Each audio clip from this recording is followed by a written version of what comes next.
Hey my fellow Spartans, welcome back to another video.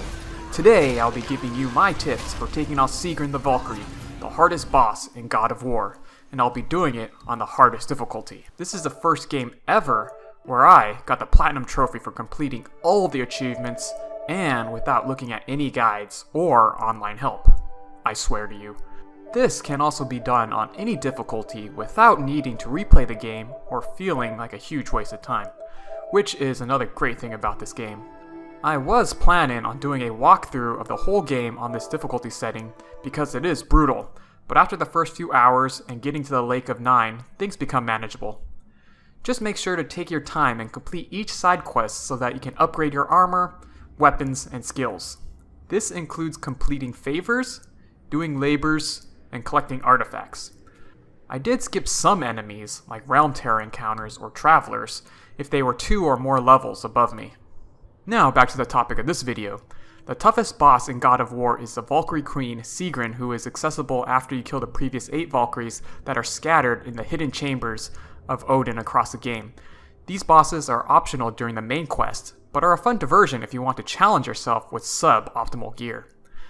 The great thing I love about this game is that ultimately the battles are based on your skill, and once you figure out the attack patterns, you will be able to take out these Valkyries at any point.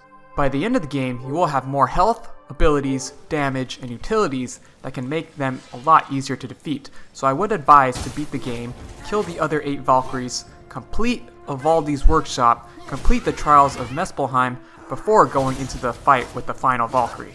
In this video, I will break it down into 3 parts. The first will be the weapons, armor, and stats going into the battle. Then I will give some general tips to prepare for the battle, followed by a description of Sigrun's attack patterns and how to avoid taking any damage. I will also include the full clip of my successful attempt, with the timestamps in the description below if you just want to skip ahead to a specific part. So let's get started. Part 1. Equipment. I used the Ivaldi set because it has the highest base stats. The fight will be long, took me about 10 minutes, so the small health regeneration can make a difference. As long as you are blocking or dodging the attacks, health doesn't really matter, but it does help when you do make a mistake. After unlocking Niflheim, you're going to need to grind Mist Echoes and resources to upgrade your armor. I also completed the Trials of Muspelheim for the resources to upgrade my equipment.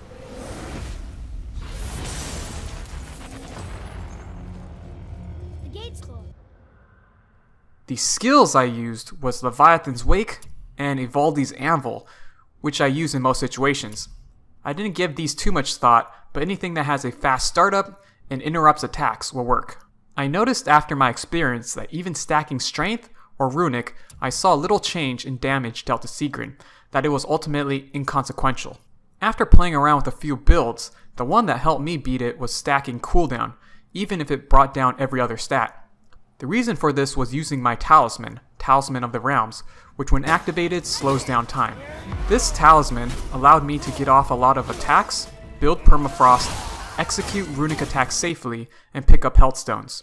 I used this every time it was off cooldown, so I would definitely take the time to upgrade this to the max level. The one significant rune that I would recommend you equipped on your armor is the Eye of the Winged Chosen, which makes you evade quicker and over a longer distance.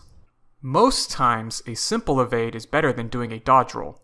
I also purchased the legendary runic vestment for Atreus for the Healthstone enchantment to increase the Healthstone potency. I found that runic summons didn't do significant damage and was actually distracting when analyzing the attack patterns of the enemy.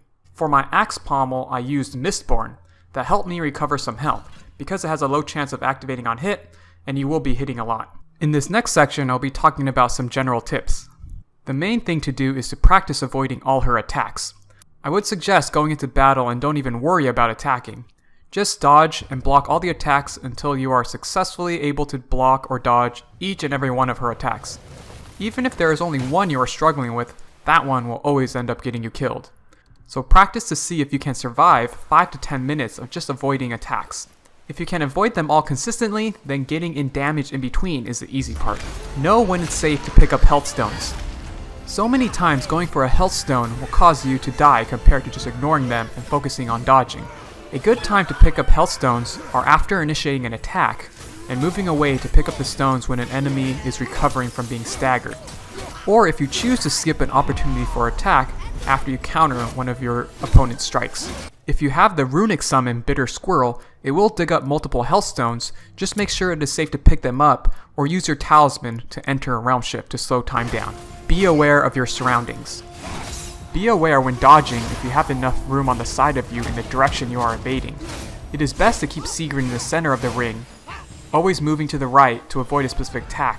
Always moving to the right to avoid a specific attack will lead to getting trapped in a corner and result in getting hit. Some attacks are easier avoided when dodging to the right, so make sure you have enough space. Also make sure you aren't walking or rolling into fire when the meteor attacks come down. Use auto-targeting. I found that using the auto-targeting by clicking R3 was helpful by keeping the camera on Sigrun, and also in surviving the unblockable attack where you have to hit her out of the air. If you are auto-targeting, when you go to throw your axe, it automatically focuses on her in the air, saving crucial time as this will kill you in one hit if you mess up. However, when she jumps upwards off screen, or sometimes evading after a combo, the auto-targeting will disappear and you will have to frequently click in the right thumbstick to focus on Sigrun again. You will need to train your eye to make sure that the auto-targeting is constantly on. Atreus' arrows. I used the light arrows to inflict weakness on the boss, but overall I'm not sure if it was too effective. I wouldn't even bother if it is just another thing to worry about. The damage is probably minimal to insignificant. This part of the video will focus on the breakdown of the boss's attacks. The first ones I cover are the easiest to avoid. The first isn't an attack, but when Sigrun blocks. Just make sure to break the block by double tapping block button L1, and afterwards you can pull off a full combo. It is a skill you need to purchase, so make sure you have it before the battle. I also have the upgrade so hitting L1 again results in a follow-up attack, but this isn't required. Just make sure you aren't too far away when going in to break the block. If you miss or wait too long, she will attack after a couple seconds. If you are far away or wait too long, it's better to back away to avoid the upcoming attack. Your runic abilities can also interrupt her at this stage when she's blocking. Next is when Sigrun spins around, throwing a lob of feathers in your direction. You can block these or dodge out of the way, but the easiest thing to do is just walk to the right or left to avoid them. Even if you are close, you'll be able to avoid them with your normal walking speed. Similar to the previous one, she will also throw feathers towards you after doing a short dodge without spinning. Same as before, just walking to the right or left will avoid these projectiles. When she gets into the air, one move she will use is throwing yellow flowery projectiles towards you. Make sure to always block these things, as you can tell they are thrown in zigzag patterns, so dodging can result in being hit. The next one looks similar to the previous one when she is in the air. You will see the yellow stuff from the previous attack, but this one must be dodged, and a red indicator will appear. This is easily avoided as she takes a second to rise the yellow object above her head before throwing. It goes in a straight line, so timing doesn't have to be perfect to still avoid it. The next is another unblockable attack, but from the ground and at range. In the startup animation, you will see her flash red and rise her scythe above her head. An evade or dodge will easily get you out of the way. When you see her trying to summon some type of ice storm, block right away as a flurry of ice projectiles are on the way. At the end of this attack, she will also send a large unblockable chunk of ice towards you that you need to dodge. The timing is easy to get down. Once the small projectiles stop, roll right away. I like to walk to the left while this is happening to position myself for the next attack. The next is another unblockable attack. She will lunge towards you and flash red. She will take a little time to swing around the weapon before slamming it onto the ground. For this one, you will need to make sure you dodge roll backwards to get away from the shockwave it will create around the impact. This attack is always followed up by a second attack where she moves towards you and makes a big swing. Since she sweeps the scythe to the left, always dodge towards the right to avoid any damage. After this, you are free to go in for a combo. One of the easiest to avoid is another unblockable where she is in the sky and flies towards you. And if she touches you, slams her face onto the ground. She will glow red and you can avoid by dodging to the right or left. Just make sure there's enough room on either side of you. Also, she will do this up to 3 times, so make sure you run up for an attack after she lands. The next is another unblockable but also unavoidable attack. This one, she will begin in the sky and slam her weapon on the ground, creating a shockwave that covers the entire arena. You'll see her red indicator and notice how she sweeps her weapon around like a pendulum before stopping briefly and slamming the weapon to the ground. Make sure to hit her out of the sky before finishing her full animation. This is where I found auto-targeting to be very helpful, so make sure it's on all the time, just for this one move, because if you mess up, one hit will kill you. If you know that you won't have enough time to throw your weapon, you can also use Spartan Rage at the right time to avoid taking any damage. I chose to use Leviathan's axe the whole battle so I wouldn't have to worry about switching in anticipation for this one attack. This one is more annoying than anything. She will call down a series of 3 meteors that will hit the ground. You will need to avoid the impact as well as a lingering crater to prevent any burn damage. If you are fighting near one of these craters, be safe and back off. Be aware of your surroundings and make sure it's safe to dodge or move around these craters. The next few is where things start to get more tricky and timing is going to be very important. In this next attack, you'll see Sigrun flash with a yellow indicator and rush towards you. You need to make sure to time this first block so you get the knockback and the counter. If you hold down the block or mistime the block, she will break through your guard and follow up with a second attack before you can recover. It might take a bit of practice, but you'll be glad to see this one after a while, because it will leave her up for an opening for a full combo afterwards. The next one is very similar to the previous one, only she initiates the attack from the air. Again, make sure to block at the last moment to get the counter and knockback. The next one is the most annoying one. It's another unblockable attack she initiates from the air. She spreads her wings and creates a shockwave that inflicts blindness if you get hit. It seems like I've tried everything and the only thing that works for me was engaging the Spartan Rage just before the attack goes off. Even if you are hit with it, you can use Spartan Rage to get rid of the blindness effect, since it's impossible to predict the attacks you can't see coming. If you are close enough to Sigrun when you engage Spartan Rage, it will also stun her and bring her back to the ground, where you can go in for an attack. Just make sure to turn off Spartan Rage immediately to save it for more of these attacks. The next is what seems to be a basic melee attack with her wings, but there are many follow-ups. She always opens up with 2 attacks that you need to block. Don't immediately attack, dodge, or keep blocking afterwards. She may continue to attack with another 2 strikes, similar to the first, in which you just block those also. Or she can wind up for a spin attack, which you just need to block through. However, she may immediately dash backwards or to the side, and you have to watch for her next move. Another common thing to watch for after the 2 initial attacks is if she jumps directly into the air.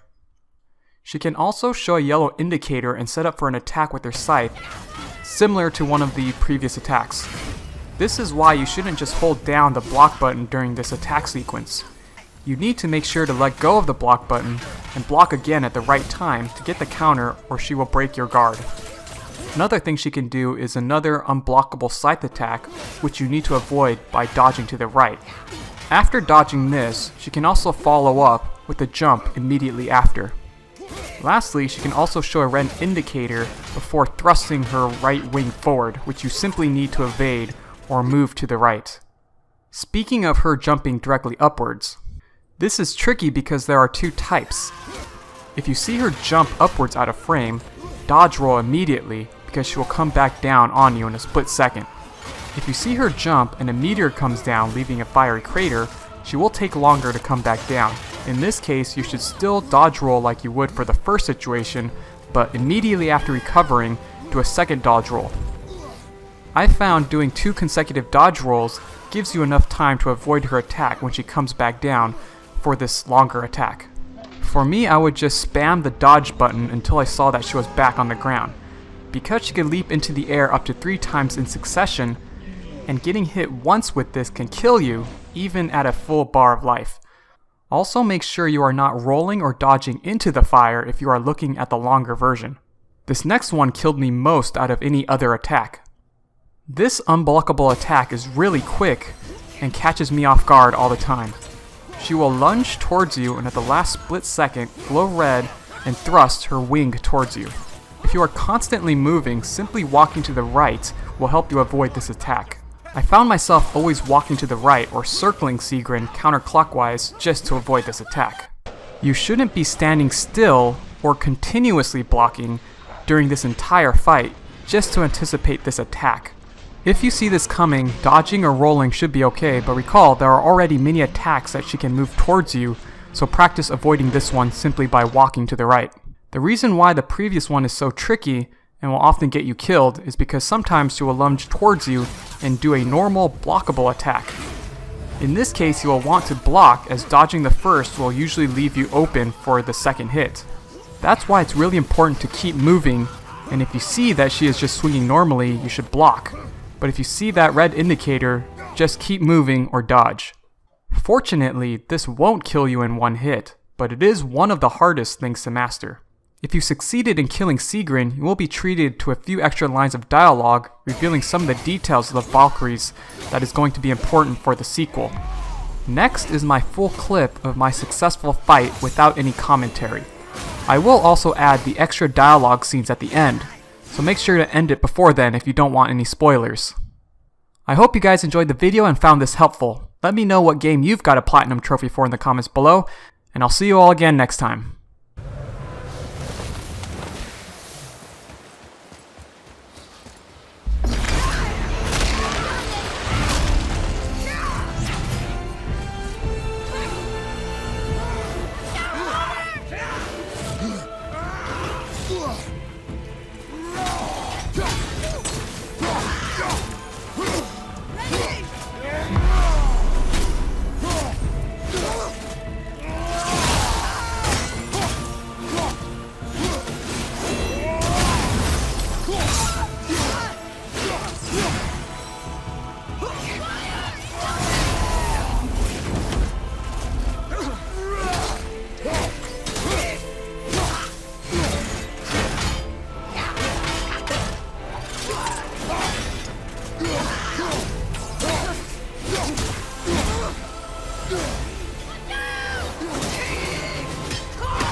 I am fine, boy.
Thank you, friends.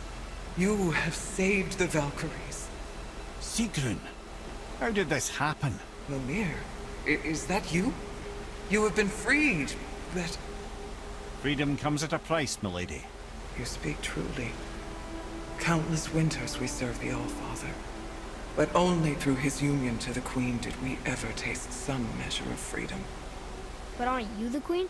There has only been one Queen of the Valkyries, the goddess Freya. When Odin severed her wings, I served in her absence, but it wasn't enough for the All-Father. He used an archaic piece of magic, corrupting my sisters. I tried to contain the damage by imprisoning them in places where they could cause no harm, but soon I lost myself as well. Sigrun, I'm sorry for being so worthless. I could have done something, or tried at the very least. What will you do now? I must reunite with my sisters. Together we can restore balance to the realms. You have the eternal blessings of the Valkyries.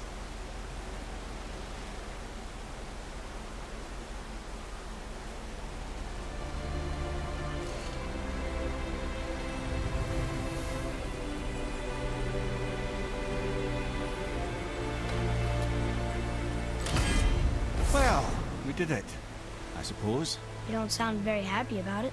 It's difficult to be happy about anything when you're a reanimated head. I'm grateful we were able to set the Valkyries free, but so much of this could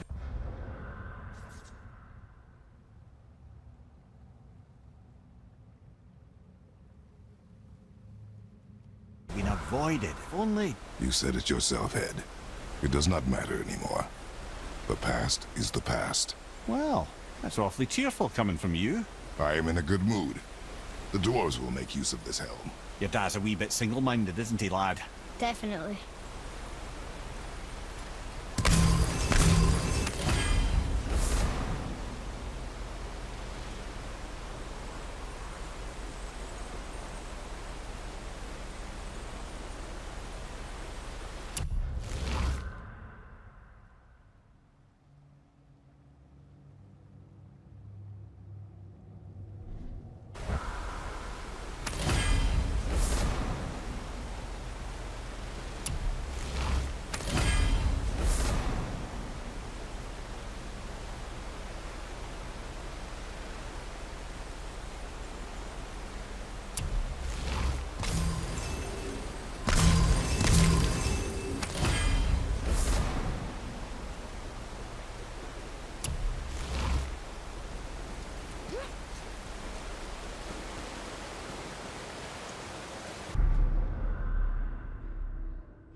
Wait, so Freya is the Valkyrie Queen? She never told us. You never told us. Explain yourself, Head. Or are you bewitched again? Not at all. Freya was Queen of the Valkyries at one point. Part of her marriage dowry included overseeing the Valkyries themselves. As a powerful Vanir goddess, they revered her. I never knew how much until now. Whoa.